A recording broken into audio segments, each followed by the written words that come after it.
네, 우리 성경이 술술, 믿음이 쑥쑥 44번째 시간을 함께 하도록 하겠습니다. 오늘은 요나단 언약 두 번째 시간으로 함께 말씀을 나눠보도록 하겠습니다. 요나단 언약은 정말 은혜롭고 감동적인 한 파트인데요. 오늘 말씀을 통해서 우리가 구원받는 원리를 다시 한번 좀 점검해 보시면 좋겠습니다. 오랜만이죠. 지난번에 했던 걸 잠깐 복습해 드리면 언약을 맺을 때 혹시 구약에서는 친구 간의 언약을 맺으면 손목에다가 상처를 내서 피를 흘린다고 말씀드렸죠. 그리고 손목과 손목을 이렇게 잡는 악수를 통해서 언약을 맺습니다. 그것이 십자가에 이렇게 표상되어 있습니다. 오직 한 가지 기념으로 남게 된다. 우리 구주께서는 십자가의 표를 영원히 언제나 간직하실 것이다. 그분의 상하신 머리와 옆구리와 손발에는 죄가 빚어놓은 잔인한 유일의 흔적이 남게 된다. 그게 바로 언약주 하나님께서 우리를 영원토록 사랑한다는 증표로 남는 것입니다. 갈바리에서 상한 흔적은 영원한 시대를 통하여 주님께 대한 찬양을 불러일으키고 그분의 능력을 말해줄 것이다. 그래서 십자가의 모습, 예수님의 상처를 볼 때마다 언약의 하나님을 만나고 사랑하게 된다는 것을 우리 지난번에 설명을 드리게 되었습니다. 자, 오늘은 요나단 언약으로 좀 넘어가 보도록 하겠는데요. 여러분 성경책을 사무엘상 20장을 좀 펴 넣으시고 함께 좀 줄도 쳐 가시면서 공부해 보시면 좋겠습니다. 이 요나단 언약의 핵심은 사무엘상 20장 13절에 기록이 되어 있습니다. 여기 보면 요나단과 다윗이 둘이 언약을 맺었는데요. 여기 요나단이 자기 자신에게 저주를 내리면서 언약을 맺습니다. 쉽게 말하면 언약 어기면 나 벌 받을게 이렇게 얘기하는 거죠. 13절입니다. 그러나 만일 내 아버지께서 너를 해치려 하는데도 내가 이 일을 내게 알려주어 너를 보내어 평안히 가게 하지 아니하면 여호와께서 나 요나단에게 벌을 내리시고 또 내리시길 원하노라 이렇게 얘기합니다. 그러니까 내가 목숨 걸고 너 지켜줄게 다윗아 걱정하지 마 라고 말하는 거죠. 그런 후에 다윗에게 여호와의 인자하심 그리고 헤세드를 간구합니다. 그리고 그 언약적 사랑은 요나단과 다윗에게만 된 것이 아니라 그의 후손들에게도 계속 이어질 것을 요구하죠. 14절, 15절에 있는 말씀입니다. 너는 내가 사는 날 동안에 여호와의 인자하심, 이거 다 설명드렸습니다. 언약적 사랑 헤세드라는 말입니다. 내게 베풀어서 나를 죽지 않게 할 뿐 아니라 여호와께서 너 다윗의 대적들을 지면에서 다 끊어버리신 때에도 너는 너의 인자함 헤세드를 내 집에 영원히 끊어버리지 말라. 우리 서로 누가 왕이 되든 지켜주자라고 언약을 하죠. 그리고 이제 중요한 표현이 16절에 나오는데요. 이에 요나단이 다윗의 집과 언약하기를 여호와께서 다윗의 대적을 치실지어다 라고 기록합니다. 여기 아주 언약의 중요한 두 가지의 개념이 있습니다. 요나단과 다윗이 언약을 맺었지만 결국에는 요나단의 집과 다윗의 집이 언약을 맺은 것입니다. 이게 무슨 말이냐면 언약에는 제가 여러 번 다 설명드렸지만 다시 한번 복습해드리면 대표자의 개념이 있고 그 다음에 영속성의 개념이 있습니다. 어렵지 않죠? 언약에는 대표자의 개념이 있어요. 쉽게 말하면 요나단과 다윗이 언약을 맺었지만 요나단은 요나단 집안의 대표였고 다윗은 다윗 집안의 대표였습니다. 그래서 둘이 언약 맺었을 때는 두 집안의 가족들, 후손들까지도 언약을 다 맺어버린 것입니다. 대표자가 맺었으니까. 그리고 그 언약은 그 일대에서 끝나는 것이 아니라 그의 아들과 아들 후손에게도 계속 이어집니다. 영속적으로 간다는 것입니다. 쉽게 말하면 뭐 한일전이나 월드컵 때 우리 대한민국 축구 선수들이 축구를 합니다. 뭐 미국이나 아니면 브라질이나 이렇게 축구를 하지 않습니까? 그러면 축구 11명의 대표 선수들이 축구를 이기면 그들이 이긴 거지만 대한민국이 이긴 것입니다. 왜요? 대한민국의 대표들이기 때문입니다. 같은 개념인 것입니다. 다윗과 골리앗도 둘이 싸웠습니다. 다윗은 이스라엘의 대표였고 골리앗은 블레셋의 대표였죠. 그래서 다윗이 물매를 해가지고 골리앗을 쓰러뜨렸을 때에 다윗이 이겼지만 결국에는 이스라엘이 이긴 거죠. 나라의 전체가 승리를 하게 된 것입니다. 그래서 이러한 대표자의 개념을 이해해야 아담이 범죄한 것이 왜 우리한테 이렇게 온 건가? 나는 선악과 따먹지 않았는데, 아담이 따먹었는데 왜 나한테 이렇게 고생인가? 아담이 우리의 대표자이기 때문입니다. 마찬가지입니다. 아니 예수님이 2000년 전에 돌아가신 것, 그 십자가의 죽음이 왜 우리에게 구원을 가져다 줍니까? 내가 죽은 것도 아닌데 예수님이 우리의 대표자이기 때문입니다. 그래서 범죄한 것도 우리의 책임이 없어요. 그럼 아담이 범죄한 거니까 마찬가지로 우리가 구원받는다면 구원받는 것도 우리의 공로가 없는 거예요. 예수님의 대표자이기 때문에. 그렇게 언약은 대표자 개념을 여러분 잘 이해하고 계셔야 합니다. 그리고는 두 번째가 뭐라고요? 영속성의 개념. 언약은 한 번 맺으면 그냥 그 대에서 끝나는 것이 아니라 그 사람이 죽으면 그의 후손, 또 죽으면 그의 후손, 계속 끊임없이 이어지게 됩니다. 이것이 되게 중요한 개념인데요. 몇 가지만 좀 보도록 하겠습니다. 이미 제가 설명드렸지만 신명기 5장에 보면 이 말씀이 기록되어 있습니다. 우리 하나님 여호와께서 호렙산에서 즉 시내산에서 언약 반포하면서 신의 언약을 맺었죠. 우리와 언약을 세우셨나니 이 언약은 여호와께서 우리 조상들과 세우신 것이 아니요 즉 우리의 조상들과만 세운 게 아니라 뭐라 써 있습니까? 오늘 여기 살아있는 우리 곧 우리와 세우신 것이라. 즉 후손들하고 세운 것입니다. 그때 후손들은 태어나지 않았거든요. 태어나지 않았는데도 그 언약은 계속 이어진다는 것입니다. 29장 14절 15절입니다. 신명기. 내가 이 언약과 맹세를 너희에게만 세우는 것이 아니라 오늘 우리 하나님 여호와 앞에서 우리와 함께 여기 서 있는 자와 오늘 우리와 함께 여기 있지 아니한 자에까지 즉 아직 태어나지 않은 우리 미래의 후손들까지도 언약이 다 포함되어 있다 그 말입니다. 그러니까 이 성경책이 수천 년 전에 기록되어 있지만 이 언약이 지금도 살아있고 이 말씀 우리가 신뢰할 수 있는 이유는 이 언약은 결국 누구한테까지요? 우리에게까지 왔다는 거예요. 계속 이어지기 때문에. 그래서 아브라함 언약, 다윗 언약은 옛날 언약이 아니라 그의 후손, 우리가 영적으로 그의 자녀가 되었기 때문에 우리에게까지도 이 언약이 동일하게 효력을 발생하는 것입니다. 이게 바로 언약의 핵심입니다. 다시 우리 사무엘상 20장으로 돌아오도록 하겠습니다. 여기 보면 다윗과 요나단이 언약을 맺죠. 제가 언약에 대한 단어들 여러분 다 기억하라 말씀드렸는데 그 중에 몇 가지만 나와도 이건 언약을 맺는 거구나 그렇게 다 이해하라 그랬습니다. 여기 보시면 다윗에 대한 요나단의 사랑이 20장 17절에 보면 그를 다시 맹세하게 하였으니 사랑, 맹세 다 언약 용어입니다. 이는 자기 생명을 사랑한 같이 그를 사랑함이었더라. 그래서 언약을 맺으면 동물 잡고 방 가르고 왔다 갔다 한 다음에 언약을 맺죠. 그러면 나는 당신을 사랑하겠습니다. 너는 나의 친구다. 이렇게 하고 서로 목숨을 나누면서 언약을 맺는다 그랬죠. 이게 요 표현입니다. 그러면서 말하기를 사무엘하 1장 26절에 내 형 요나단이여 내가 그대를 애통함은 그대는 내게 심히 아름다움이라 그대가 나를 사랑함이 기이하여 여인의 사랑보다 더하도다. 여기 보면 이 말씀을 좀 오해하는 분들이 있습니다. 그래서 요즘에 좀 자유주의 신학자들은 다윗이 얘기합니다. 요나단한테 너가 나를 사랑함이 여인의 사랑보다 더하였다. 이 여인의 사랑은 남녀 간의 사랑이니까 다윗과 요나단이 동성연애했구나 이렇게 해석을 해요. 요즘의 자유주의 신학자들. 그래서 다윗과 요나단이 동성애였다 이렇게 해석을 합니다. 이거 갖고 이거는 언약을 전혀 모르는 정말 바보 같은 해석입니다. 그렇지 않아요. 여기 나온 이 여인은 어떤 여인일까요? 남녀 간의 사랑이 아니라 부모 자식, 엄마 자녀와의 그 사랑을 말하고 있는 것입니다.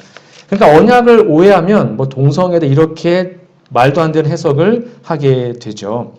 제가 작년에 이 부분을 설명을 드렸는데요. 기억나시는지요? 피는 물보다 진하다. 이거를 우리나라 말로는 여러분 잘 이해하는 말이지만 이걸 언약적으로 해석을 하게 되면 여기에 피는 언약의 피, 이 물은 엄마가 애를 낳을 때 하는 양수를 말합니다. 그래서 언약적 사랑이 부모 자식 간의 사랑보다 더 진하다는 것입니다. 그리고 히브리어에는 이런 이제 속담이 있어요. 피는 젖보다 진하다. 이게 무슨 말일까요? 이것도 언약적 사랑이 젖, 엄마가 애기 젖 먹이는 거 말하는 거예요. 부모 자식 간의 사랑보다 더 진하다라고 말합니다. 그래서 이 말씀을 사무엘하 1장 26절에 그대로 적용하면 즉 요나단과 다윗이 언약을 맺었어요. 그 언약적 사랑이 부모 자식 간의 사랑보다 더 깊은 사랑이었다라고 기록하고 있는 것이죠. 그래서 하나님과 사람 사이에 맺은 언약이 바로 여인과 젖먹이 자식 사랑보다 더 강하다고 기록하고 있는 것입니다. 그 대표적인 구절이 뭐예요? 이사야 49장 14절에서 16절의 말씀입니다. 오직 시온이 이르기를 여호와께서 나를 버리시며 주께서 나를 잊으셨다 하였거니와 여인이 어찌 그 젖먹는 자식을 잊겠으며 자기 태에서 난 아들을 긍휼히 여기지 않겠느냐. 즉 부모 자식과의 사랑이 얼마나 크냐. 이 부모의 사랑은 정말 크다. 그런데 뭐라 그런 거예요? 그들은 혹시 잊을지라도 나는 너를 잊지 아니할 것이라. 즉 부모의 사랑보다 이 언약적 사랑이 훨씬 크다라고 말하는 것입니다. 내가 너를 내 손바닥에 새겼고 너의 성벽이 항상 내 앞에 있나니 이렇게 내가 너를 사랑하니 걱정하지 말아라라고 언약주가 우리에게 말씀하고 있습니다. 요나단과 다윗이 언약을 맺은 이후에 이스라엘은 블레셋과 전쟁을 벌이게 되었는데요. 이때 패배를 당하게 됩니다. 결국 요나단과 사울 왕이 길보아 전투에서 동시에 죽임을 당하게 되죠. 여러분 구약 당시에 옛날 고대 근동에서는 알다시피 전쟁을 해가지고 누군가가 승리를 하게 되면 상대국의 왕족을 씨를 말립니다. 왜요? 그래야지 다시 반역 또는 다시 침공을 못하게 하기 위해서 승리하면 그 나라의 왕들, 귀족들 다 씨를 말려버리죠. 그래야 복수를 못하게 됩니다. 이렇게 동시에 다 죽었을 때에 이 요나단에게 한 아들이 있었습니다. 오늘 제가 좀 함께 나누고 싶은 말씀은 이 무비보셋인데요. 정말 감동적인 이야기입니다. 여기 보시면 사울의 아들 요나단에게 절뚝발이 아들 하나가 있었는데요. 이름은 무비보셋, 좀 낯선 인물이죠. 이 사람은 절뚝발이었습니다. 다리를 절었는데 왜 그러냐면 사울과 요나단의 죽은 소식이 이스라엘에서 올 때에 그의 나이 5살이었는데요. 그 유모가 이제 아빠, 할아버지가 다 죽었으니까 아기가 죽을 줄 알고 막 급히 도망가다가 아이를 떨어뜨렸어요. 5살 아이를. 그래서 그때부터 다리가 부러져서 절개되었다고 합니다. 그러니까 자기 아버지가 죽었습니다. 그리고 할아버지 죽었습니다. 그리고 사울 왕 할아버지가 계속 죽이려고 했던 다윗이 결국 왕이 됐습니다. 그러니까 이 무비보셋은 생각하기를 다윗에게 눈에 띄면 나도 죽겠구나 하고는 그때부터 은둔 생활을 합니다. 숨어 살았습니다. 당연하게 인간적으로 자기가 발각되면 죽임을 당할 것이니까. 그래서 은둔 생활을 하게 됩니다. 그리고 얼마간의 시간이 흐른 것 같습니다. 그런 다음에 다윗이 어느 날 갑자기 내가 요나단과 분명히 언약을 맺었는데 누가 왕이 되든 서로의 아버지가 되어서 후손들을 끝까지 지켜주기로 약속했는데 요나단의 자녀가 남은 사람이 없을까 하고는 다 물어봅니다. 혹시 요나단의 핏줄이 있냐? 막 수소문을 했습니다. 해보니까 사무엘하 9장 1절입니다. 다윗이 이르되 사울의 집에 아직도 남은 사람이 있느냐? 내가 요나단으로 말미암아 요나단과 맺은 언약 때문이야. 언약. 그 언약으로 말미암아 내가 그 사람에게 은총, 헤세드, 언약적 사랑을 베풀고 싶다. 찾아라 하고는 합니다. 마침 수소문 끝에 이 무비보셋이라는 즉 사울왕의 손자 요나단의 아들, 이 아들이 살아있다는 것을 알게 되었습니다. 여러분, 5살 때 그의 아버지가 죽고 도망가다가 다리가 부러져서 평생 절뚝발이. 그리고 자신의 가족이 다 죽었기 때문에 정말로 은둔 생활하고 있고 왕에게 들키면 죽을지도 모르는 그렇게 불안하고 정말 불행한 삶을 살고 있었던 무비보셋이 살던 곳이 여기라고 합니다. 로드발. 예루살렘에서 꽤 먼 거리죠. 최대한 멀리 가서 여기서 숨어 살았다고 해요. 더구나 세상은 그렇게 할아버지가 그렇게 미워했던 다윗이 왕이 됐으니까 결코 절대로 들통나면 안 된다. 그렇게 숨어 살았던 것입니다. 그러니까 아무도 이 사람의 존재를 몰라요. 아무도 알아주지 않아요. 세상에서 버림받고 그냥 잊혀진 존재 무비보셋. 근데 이 무비보셋을 기억한 사람이 있었습니다. 누가 기억했어요? 다윗이 기억했어요. 누구 때문에요? 요나단과 맺은 언약 때문에. 그 언약을 지키고 싶었습니다. 그래서 아무도 기억해주지 않은 그 무비보셋을, 그 절뚝발이를, 그 불쌍한 인생을 다윗이 기억해서 데려옵니다. 왕의 심부름꾼이 갔겠죠? 무비보셋, 지금 당장 같이 가자. 다윗이 널 찾는다. 여러분, 마음이 어땠을까요? 막 기뻤을까요? 아니면 두려웠을까요? 나 왜 찾지? 나 어떻게 찾았지? 나 걸리면 죽는데 큰일 났네. 막 그런 두려운 마음이 있었겠죠. 그런 두려운 마음으로 아마 거의 끌려다시피 갔을 겁니다. 이게 이제 그림인데요. 그리고는 왕 앞에 와서 납작 엎드립니다. 부들부들 떨었겠죠. 무릎을 꿇었습니다. 이제 죽었구나. 큰일 났다. 이런 마음으로 있었습니다. 그런데 다윗의 말이 이 무비보셋의 마음에 깊은 울림을 주었습니다. 저는 이 말씀이 참 감동적이었습니다. 오늘 공부하면서 사무엘하 9장 6절 7절 여러분 여기 좀 밑줄을 쫙 거놓으세요. 사울의 손자 요나단의 아들 무비보셋이 다윗에게 나와 그 앞에 엎드려 절하매 다윗이 이르되 무비보셋이여 하니 그가 이르기를 보소서 당신의 종이니이다. 7절 다윗이 그에게 이르되 무서워하지 말라. 그러니까 지금 벌벌 떨고 있는 거예요. 막 부들부들 막 떨고 있으니까 야, 걱정하지 마, 무서워하지 마 하고 안심을 시키죠. 내가 반드시 너의 아버지 요나단으로 말미암아 즉 요나단과 맺은 언약 때문에 너에게 은총, 언약을 베풀 거야. 내가 내 할아버지 사울의 모든 밭을 다 너에게 돌어주겠다.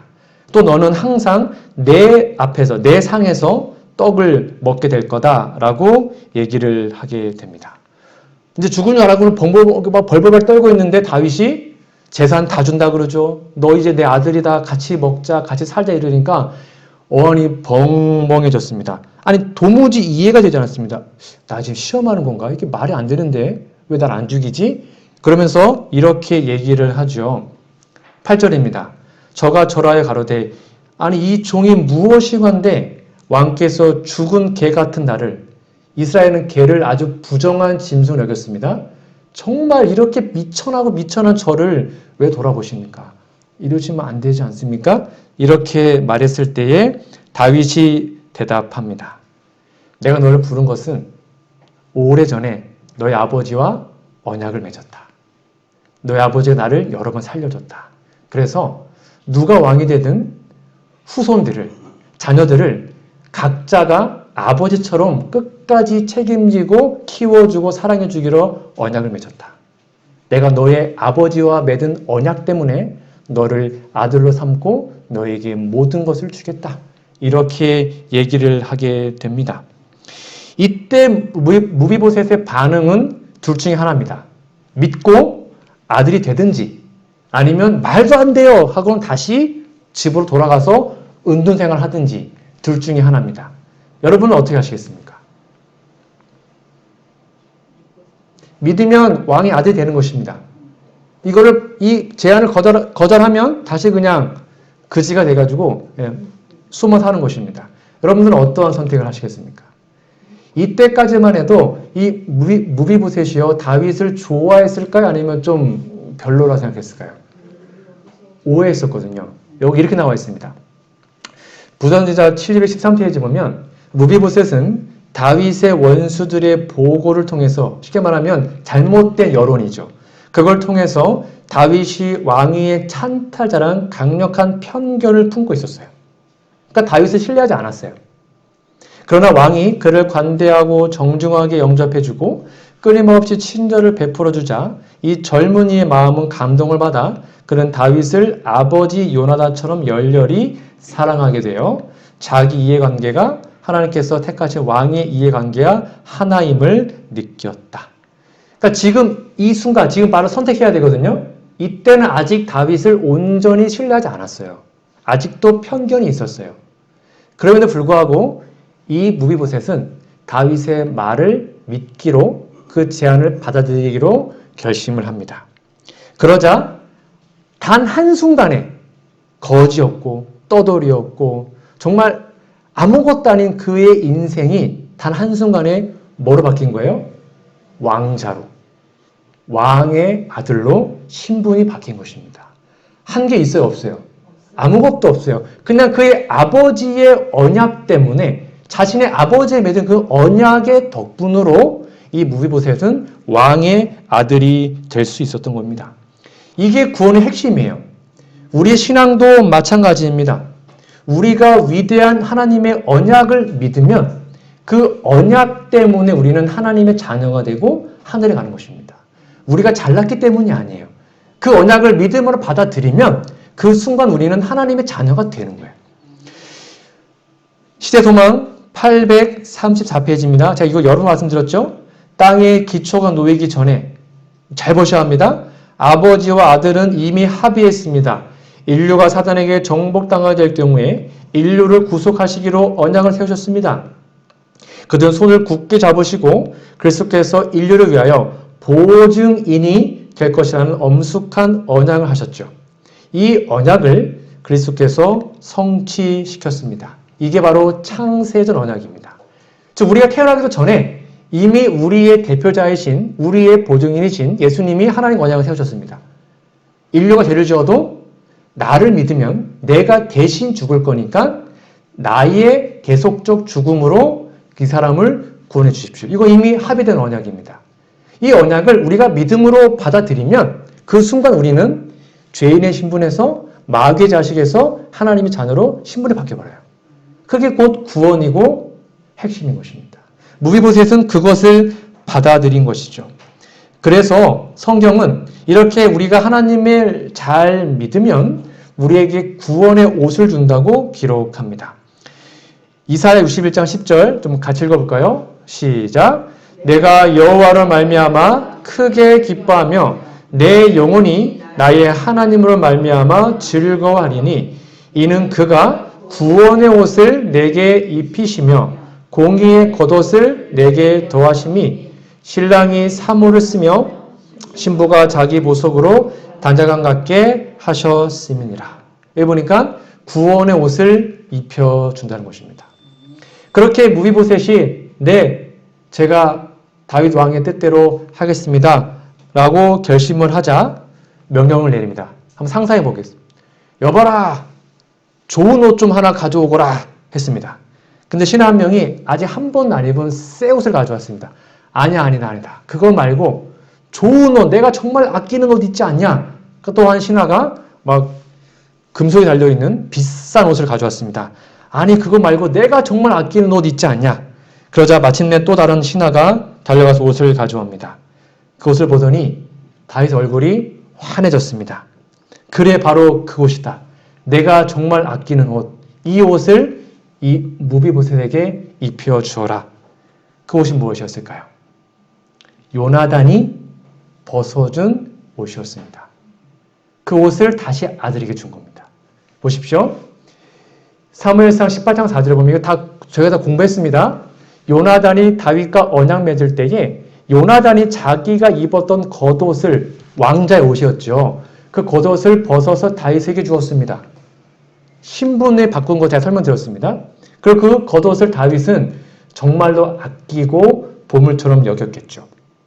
그리고 그 옷을 이제 누구한테요? 무비보셋한테 준 것입니다. 얼마나 좋았을까요?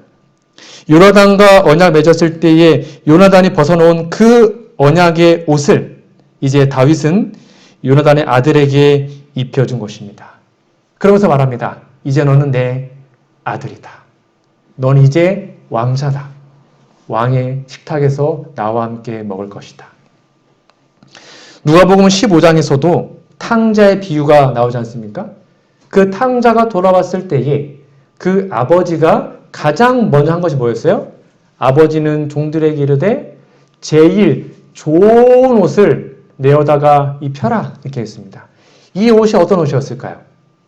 아버지 옷이었습니다. 아버지가 자신의 옷을 그 아들에게 입혀준 것입니다. 무슨 말이에요? 너는 품꾼이 아니야. 너는 종이 아니야. 너는 내 아들이다. 내가 내 옷을 너에게 입혔으니 너는 이제 내 아들이다. 다시는 잃어버리지 않을 내 아들이다라고 입혀준 것입니다. 그것이 바로 하나님의 마음이었던 거죠. 이 무비보셋이 그 옷을 입는 순간 이제 다윗은 그 무비보셋을 통해서 요나단을 보게 되는 것입니다. 얼마나 감사했을까요? 자기가 어려웠을 때 자신을 지켜줬던 그 요나단, 그 사랑, 그 은혜, 그것을 이제는 자기가 베푸는 것이죠. 이제 아들의 신분을 바뀝니다. 사무엘하 9장 11절. 여러분 이거는 정말 엄청난 말입니다. 무비보셋이 신분이 바뀌었습니다. 왕자 중 하나처럼 왕의 상에서 먹으니라. 한순간에 신분이 바뀌어서 왕의 상에서 왕과 함께 매일 음식을 먹는 왕자가 된 것입니다. 이 이야기 속에 언약과 관련된 아주 중요한 구원의 원리가 숨어져 있습니다. 다시 한번 강조합니다. 구원은 전적으로 하나님이 주시는 선물입니다. 그리고 그 선물을 받고 안 받고는 나의 선택입니다. 이 무비보셋은 다윗의 제안을 받고 안 받고 이 사람의 선택이었습니다. 아직 미심쩍었지만 다윗의 제안을 받아들였습니다. 그러자 그 순간 공로가 없어요. 한 게 아무것도 없어요. 그러나 그 무비보셋은 언약 때문에, 아버지의 언약 때문에 왕의 아들이 된 것이죠. 이 이야기가 증언모감 2권에 이렇게 기록되어 있습니다. 좀 앞에 잘 보실까요? 우리는 모든 일에 있어서 은혜, 언약적 사랑입니다. 헤세드 곧 거저주는 은혜요. 최상의 은혜를 입고 있다. 언약에 나타난 은혜, 헤세드, 그것은 우리를 양자로 정해주었다. 구주를 통하여 나타난 은혜는 우리의 구속과 우리의 중생, 즉 거듭남과 구원을 이루어주고 그리스도와 함께 후사, 즉 왕의 자녀가 됐다 그 말입니다. 후사가 되게 해주었다. 이 은혜를 다른 사람들에게도 나타내게 해주라. 여러분 그러니까 매일 아침마다 나는 이 은혜의 옷을 입고 있는가 확인하셔야 합니다. 이 옷을 입고 있지 않으면 우리는 하나님의 자녀가 아닌 것입니다. 근데 이 옷을 입고 있으면 우리가 부족해도 우리는 하나님의 자녀인 것이죠. 이것을 믿음으로 받아서 입는 것입니다. 옷 입는 이미지 제가 설명드렸습니다. 창세기 3장 21절 하나님께서 최초로 범죄한 아담과 하와에게 가죽옷을 지어 입혔습니다. 사무엘상 18장 4절 요나단이 언약 맺을 때 다윗에게 겉옷을 벗어서 입혀주었습니다. 누가복음 15장 돌아온 탕자에게 아버지가 옷을 입혀주었습니다. 이 모든 것은 너는 나의 자녀다. 내가 너를 사랑하고 너를 끝까지 책임지겠다라는 사랑의 표현인 것입니다. 마찬가지로 마지막 비유가 있지 않습니까? 마태복음 22장 2절부터 보면 천국의 잔치 비유가 나옵니다. 그때 이렇게 나와 있습니다. 천국은 마치 자기 아들을 위하여 혼인잔치를 베푼 어떤 임금과 같으니 가로되 갔더니 어떤 사람이 옷을 안 입고 있네요. 그렇죠? 물어봅니다. 너 어찌하여 예복을 입지 않고 여기 들어왔느냐? 저가 유급무원입니다. 결국 쫓겨나게 되었습니다. 그러면서 우리에게 말씀하십니다. 갈라디아서 3장 27절 누구든지 그리스도와 합하여 침례를 받은 자는 그리스도로 옷을 입은 것입니다. 믿음으로 침례를 받으면 우리는 예수님의 옷을 입고 하나님의 자녀가 됩니다. 그리고 그 옷을 날마다 입었는지 확인해야 합니다. 혹시 더러워졌으면 말씀과 기도로 그 옷을 빨아야 합니다. 그렇게 그 옷을 잘 유지했을 때 예수님 재림때 우리는 하나님의 자녀로 하늘에 갈 수 있게 된 것이죠. 여러분, 전지전능한 성부와 성자와 성령은 그분들과 진실된 언약을 맺은 사람들을 받으신다. 잘 보셔요. 우린 다 언약 맺었습니다. 그분들은 침례식이 있는 곳마다 임재하시고 세상을 포기하고 영원의 돈으로 그리스도를 모셔드리는 수친자들을 반합하신다. 우리가 침례를 받으면 하나님이 가족이 되고 그들의 이름은 어린 양의 생명책에 기록된다라고 기록하고 있습니다. 이것처럼 무비보셋의 운명을 완전히 바꾼 것이 그가 태어나기도 전에 이미 또 하나의 언약이 있었기 때문인 것입니다. 여러분, 다시 한번 여러분께 호소합니다. 하나님과 예수님이 맺은 이 창세 언약을 믿음으로 꼭 받아들이시고 매일 아침마다 이 옷을 입기 위해서 예수님께 기도하시고 그리고 이 옷을 꼭 입으셔서 우리가 하나님의 자녀라는 이 증표를 결코 포기하지 않으셔서 저 하늘까지 꼭 함께 가기를 간절히 소망합니다. 이것을 믿는 게 구원입니다. 우리의 공로가 아닙니다. 아무쪼록 우리 자신을 바라보고 낭망하고 실망해서 언약들을 놓쳐버리는 사람들이 아니라 이 모습 그대로 탕자처럼 더러운 모습 그대로 하나님께 나아가셔서 주님이 주시는 그 귀한 옷을 입음으로 우리의 운명이 완전히 바뀌어서 결국 하늘까지 이르는 우리 모두가 되기를 간절히 바라며 오늘 말씀을 마치도록 하겠습니다.